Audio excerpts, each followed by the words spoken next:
अल्हम्दुलिल्लाहि रब्बिल आलमीन वल आक़िबतु लिल मुत्तक़ीन वस्सलातु वस्सलामु अला सय्यिदिल अंबिया'i वल मुरसलीन व अला आलिहि व अस्हाबिहि अजमईन अम्मा बाद। अऊज़ु बिल्लाहि मिनश शैतानिर रजीम बिस्मिल्लाहिर रहमानिर रहीम वमा अरसलनाका इल्ला रहमतल लिल आलमीन सदक़ल्लाहु मौलाना अज़ीम। दुरूद पाक बावाज़ बुलंद। अस्सलातु वस्सलामु अलैका या रसूलल्लाह व अला आलिका व अस्हाबिका वल्लाह। तकरीर का मूड नहीं था और किबला शाह साहब की असली गुफ्तगू के बाद जो आपने बातें की हैं न किताबों से मिलती हैं न मुताले से मिलती हैं, ये मुर्शिद की निगाह से मिलती है।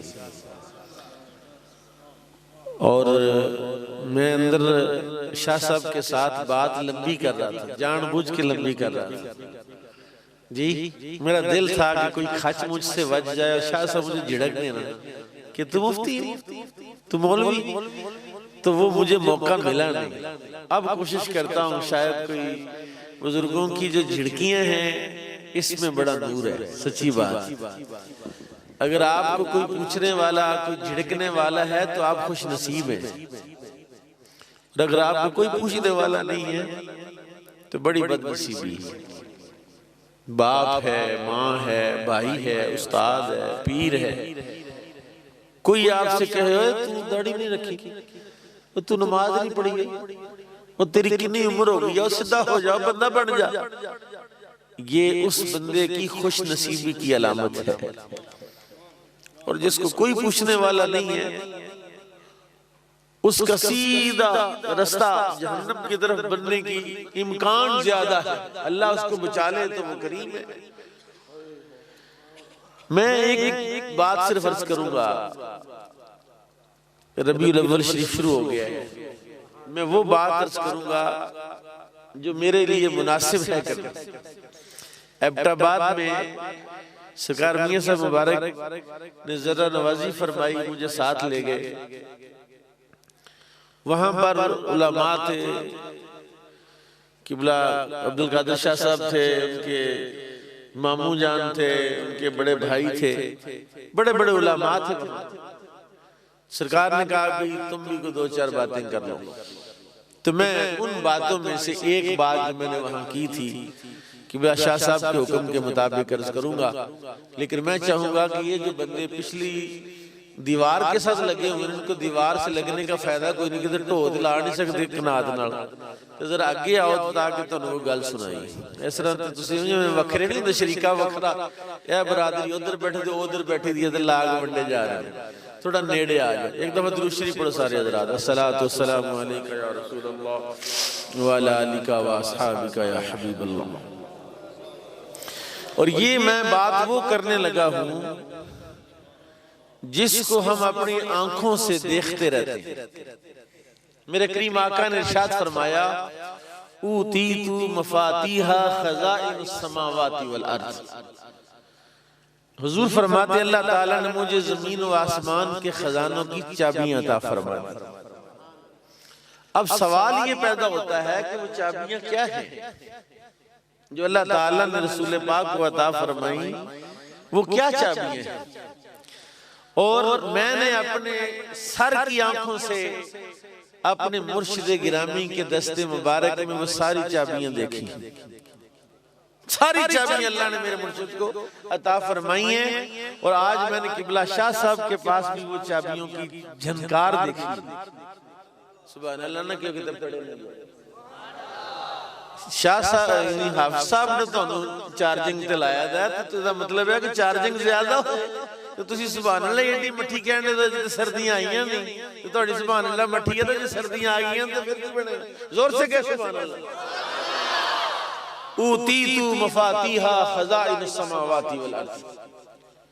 रसूल करीम सल्लल्लाहु तआला अलैहि वसल्लम ने इरशाद फरमाया, अल्लाह ताला ने ज़मीन व आसमान के खजानों की चाबियां मुझे अता फरमाई। याद रखना, ये चाबियां मैं अर्ज करूंगा ना वो किसी को मिल ही नहीं सकती। कोई चाहेगा भी ना, चाबियां मैं बता देता हूँ आपको, कोई चाहेगा भी ना तो नहीं मिल सकेगी। ये तब मिलेंगी जब कोई निस्बत वाला उससे मिले। जब किसी के हाथ में हाथ देगा तो फिर चाबी मरोड़ने का भी वल आ जाएगा और फिर चाबी मरोड़ता जाएगा। शाह साहब, आज जो मैंने अर्ज किया ना, मुश्किल होती थी तो बंदे बंदे के पास जाना पड़ता था। आज एक छोटी सी बात थी, मेरे लिए तो बड़ी बात थी, लेकिन मैं अपने घर की सीढ़ियों से नीचे उतर रहा था तो आज ही वो 16-17 हजार रुपया मुझे अदा करना था बिजली के बिलों की शक्ल में जी। तो मैं सीढ़ियों से नीचे उतरते हुए मुर्शिद गिरामी का तस्वर किया। मैंने कहा सरकार हैं, बस कुछ भी नहीं कहा, बस दिल में ख्याल गुजरा पिछले महीने के जो बिल अदा किए हुए थे वो जिस बंदे के पास जमा करवाए थे उसने आगे जमा नहीं कराए थे, वो भी लग गया आगे, इस महीने का बिल भी आ गया और पल्ले टैडी पैसा। तालिब इल्म से नाराज क्यों बंदे दे पुत्रो, तुसी हजार कड्डो नहीं तो तुसी बिल लब किधर सीधा, वो बंदे ने तो फड़िए जा रही। हुजूर जोर की नमाज के लिए नीचे आया मैं, वो पिछली रसीदें भी मिल गई और वहीं खड़े खड़े ही एक बड़े छोटे भाई का फोन आया। मैंने कहा काका बिल ने, उन्होंने कहा हुजूर तुहाडे अकाउंट च हुणे पैसे आ गए जमा करा। मेरे पास कुछ नहीं था, मैं परेशान था कि आज आखिरी तारीख है, बिल कैसे जमा होंगे। ऊतीतु मफातिहा खज़ाइनुस समावाति वल अर्द, मेरे मुर्शिद का तसव्वुर करें तो अल्लाह चाबियां अता फरमा देता है, मुश्किलें आसान कर देता है और कोई मुश्किल नहीं रहती। एक मिसाल नहीं है, हजारों मिसालें मेरी अपनी जिंदगी ये 1.5-2 साल के अंदर जो मेरे साथ वाकयात हुए।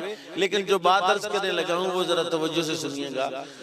रसूल पाक के पास जो चाबियां थी, पहली चाबी जो अल्लाह ताला ने हुजूर को अता फरमाई वो नमाज है। वो क्या है?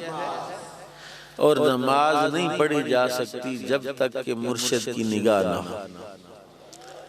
मैं खुद इसका तजर्बा हूं कि आलिम मुफ्ती और क्या कुछ होने के बावजूद 5 नमाजें पूरी नहीं थी। पढ़ानी है तो पढ़ लेनी, नहीं पढ़ानी तो अल्लाह रिस्क दे। मुर्शिद मिला है तो मेरी 5 नमाजें पूरी हो।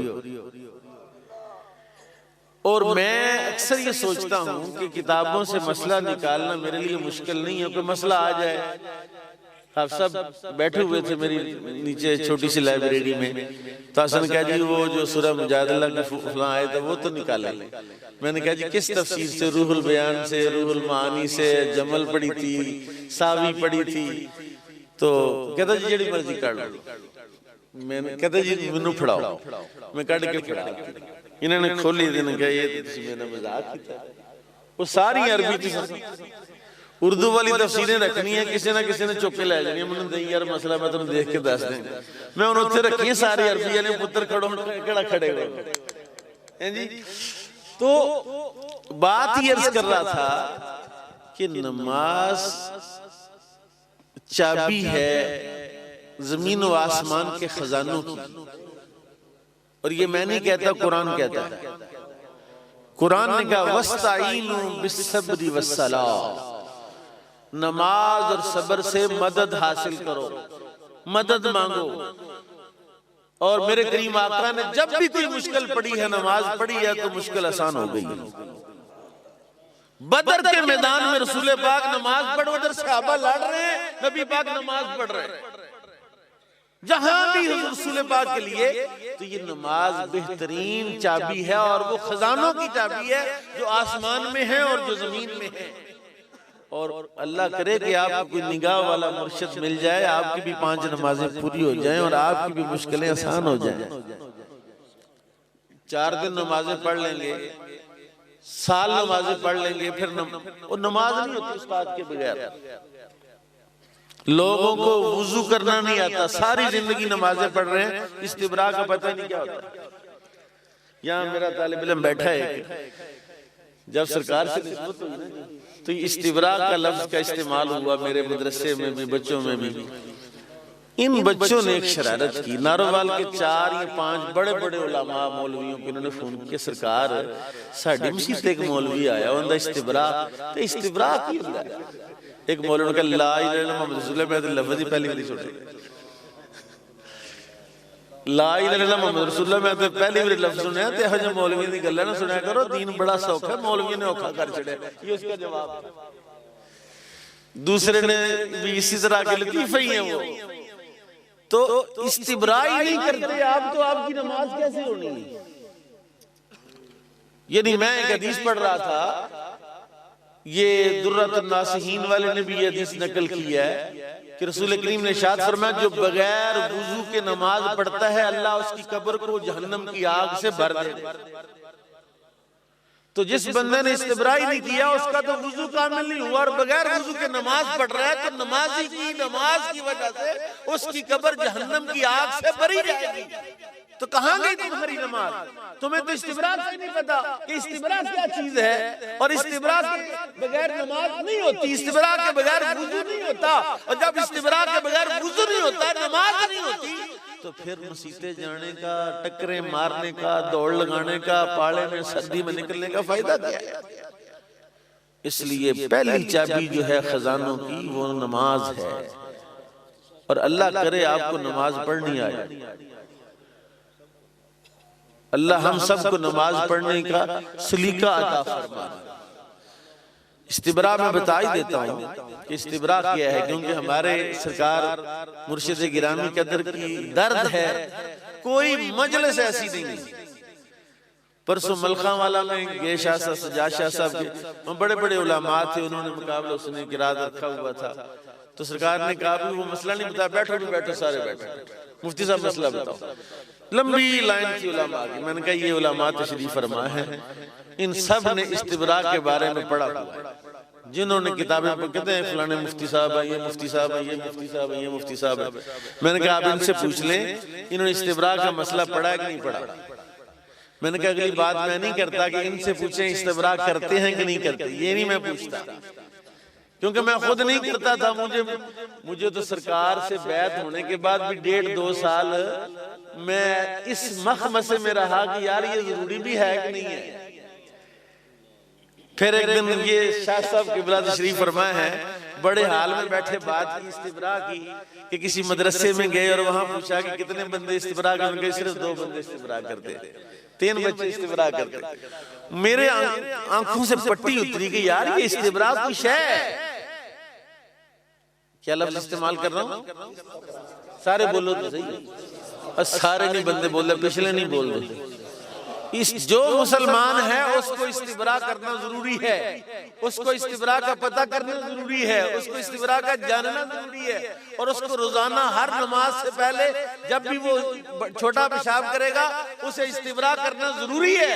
और मेरे करीम आका इमामुल अंबिया की जो चाबी है नमाज, रसूल पाक ने क्या फरमाया, अरिहनी या बिलाल, बिलाल मुझे राहत पहुंचाओ, बिलाल मुझे राहत पहुंचाओ। हुजूर आपको कैसे राहत होगी? फरमाया अजान पढ़, असी नमाज पढ़ने सन राहत पहुंच जाएगी। अरिहनी या बिलाल, बिलाल मुझे राहत पहुंचाओ। नमाज खजानों की, जन्नत की चाबी की बात नहीं मैं कर रहा कि नमाज जन्नत की चाबी है, मैं कह रहा हूं जो आपकी सुबह शाम की जरूरत है वो क्या है? वो नहीं बाबा, पैसा जरूरत है कि नहीं? जिदी जिदी नहीं जरूरत खड़ा करो किसी दा, और जिस जिसकी जरूरत है वो हाथ खड़ा करे। पैसा जिसकी जरूरत है, ऐ ना बंदे दी बेचारे मलंग ने, मलंगा को पैसा नहीं चाहिए। ओए झल्ले ना बनो, जो मैं बात कर रहा हूं ये अमली बात है, इल्मी बात है, रूहानी बात है, दीनी बात है, मजहबी बात है। और ये ही सारी की सारी रूहानियत इसी लफ्ज में पोशीदा है, क्योंकि हज़रत शेख मुजद्दिद अल-फिसानी के हम मानने वाले हैं।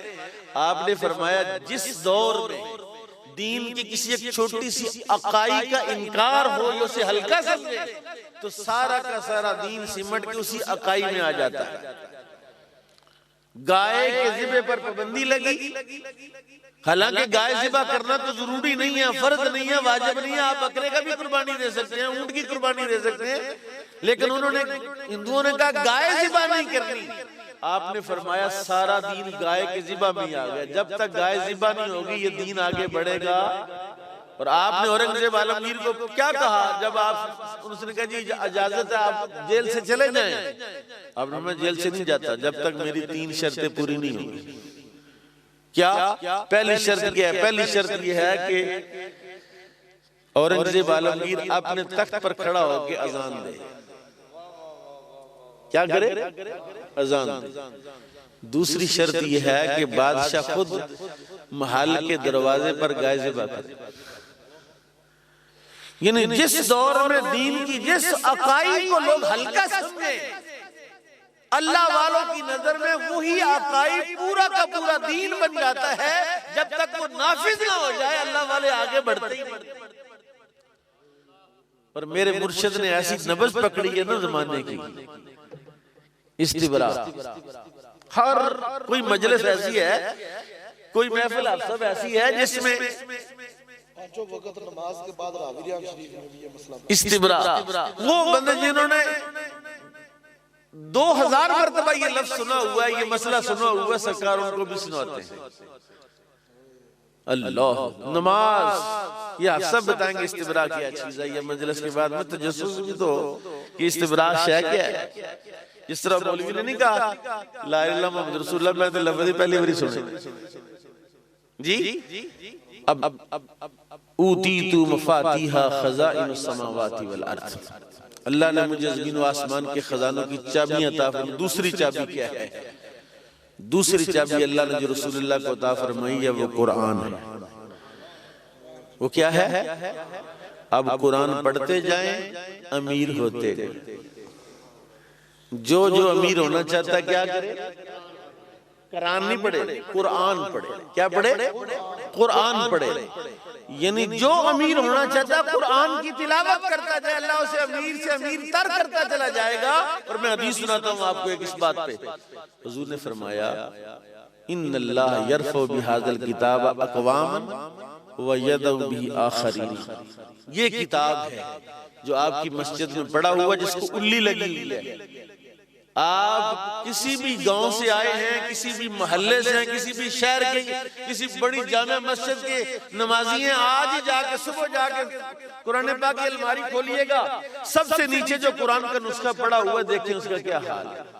जालिमों, तुम्हारे घर में बरकत कैसे होगी, तुम्हारे मोहल्ले में खैर कैसे आ सकती है, जिस मोहल्ले की मस्जिद में कुरान को कीड़ा खा रहा है, कुरान के औरात जो हैं वो फट रहे हैं, और इनको फजूल बातों से फुर्सत नहीं है, उनकी जरूरतें कैसे पूरी हो सकती हैं। इसलिए एक तो ये मेहरबानी करें, सुबह अपने मोहल्ले की मस्जिद में जाके 4 लड़के साथ लें, वो जो कुरान शरीफ के नुस्खे हैं उनको तोप लगवाएं। क्या करें? और पूरे मोहल्ले में ऐलान करो, लोगों तबाह हो जाओगे, कुरान का दामन थाम लो। रसूलुल्लाह ने फरमाया जो बुलंद होना चाहता है, हमारे यहाँ तो जो बुलंद होना चाहता है वो क्या करे? मैट्रिक में नंबर अच्छे ले, एफएससी में नंबर अच्छे ले, बीएससी में नंबर अच्छे ले, वो बुलंद हो जाएगा। हालांकि हजारों ऐसे लोग हैं जिन्होंने अच्छे नंबर लिए जलील और रुसवा हो रहे, खुदकुशियां कर रहे हैं, मर रहे। उनके माँ बाप के पास अच्छे कॉलेज की फीस नहीं है, नंबर तो उसने मैट्रिक में ले लिए, अब उनको बड़े कॉलेज में दाखिल कराने के लिए फीस नहीं है, करोड़ों रुपया लाखों रुपया लगा दिया, बच्चा फिर डेड का डेड है, किसी मंजिल पर नहीं पहुंचा है। और मैं एक बात बताऊं, वो खुश नसीब बाप जिसने अपने बच्चे को कुरान पढ़ा लिया मुफ्त में मदरसे में, वो बच्चा खुद ही नहीं बल्कि उसके माँ बाप को भी अल्लाह सोने का ताज पहनाएगा, ऐसा ताज पहनाएगा। तो किस चक्कर में पड़ गए हो? दूसरी चाबी अल्लाह ने जो रसूलुल्लाह को अता फरमाई वो कुरान है, और कुरान को सही तलफ्फुज़ के साथ पढ़ना फर्ज है, और इस तलफ्फुज़ को सीखना भी जरूरी है। और तीसरी और आखिरी बात करूंगा, अल्लाह ताला ने मेरी सरकार को रमज़ान शरीफ में हम गए, मैं और चौरी साहब गए, फजर की नमाज वहाँ हम पढ़ते हैं, टायर पंचर हो गया तो लेट हो गए, तो इशराक से पहले पूरी मस्जिद में सारे सालिकीन हल्का बना के कुरान पढ़ रहे थे। क्यों जी? मेरे मुर्शिद कुरान पर जोर देते हैं कि अपने बच्चों को कुरान पढ़ाओ। जिसने बुलंद होना है, रसूलुल्लाह ने 1400 साल पहले कहा, एक बंदा वो बॉर्डर के इलाके का है, कुरान के साथ अपना ताल्लुक जोड़ लेता है, अल्लाह जिले में उसको मशहूर कर देता है। मेरा गांव बबरहाल है, मैं नारोवाल का मुफ्ती बना हूं, किस चीज के साथ? मेरे अब्बे की जमीनें ज्यादा, मेरा कोई भाई कोई अमेरिका में रहता इसलिए नहीं, मैं नारोवाल का मुफ्ती, बबराल से आकर नारोवाल का मुफ्ती बना हूँ। एक तो मेरे मुर्शिद का फजल है, उनकी निगाह है, लेकिन ये बात बताऊं कि मुर्शिद की निगाह भी हुई है कुरान के सदके। किसके सदके हुई है? कुरान के सदके। अगर तुम अपने बच्चे को बुलंद करना चाहते हो, रसूलुल्लाह ने फरमाया अल्लाह यरफ़अ बिहाज़ल किताबा अक़वामन, अल्लाह कौमों को उरूज देता है इस किताब के जरिए और कौमों को जलील कर देता है इसी किताब के जरिए। क्या मतलब? जिस कुरान को थाम लेता है अल्लाह उसको उरूज अता फरमा देता है, बुलंदी अता फरमा देता है। जिसको अपने नबी की बात पर यकीन नहीं है तो क्या कहां वो इज्जत पा सकता है? अल्लाह ताला किबला शाह साहब की मोहब्बत को सलामत रखे।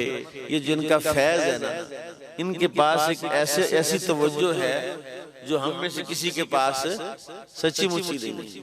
तो मैं दरखास्त करता हूँ कि सरकार वो तवज्जो हम पर भी फरमाए, वो हिस्सा जो खजाना सरकार मियां साहब ने आपको अता फरमाया, उसमें से कोई एक कोटसानो भी दे दे, साड़ी भी कोई गल बन जाए। हैं जी, वाल चिट्टे हो गए ने, पता नहीं किदन साडी काम मुक जाना, तो कोई निगाह साडे ते भी कर दियो। अल्लाह ताला इन्हां सारिआं नूं माला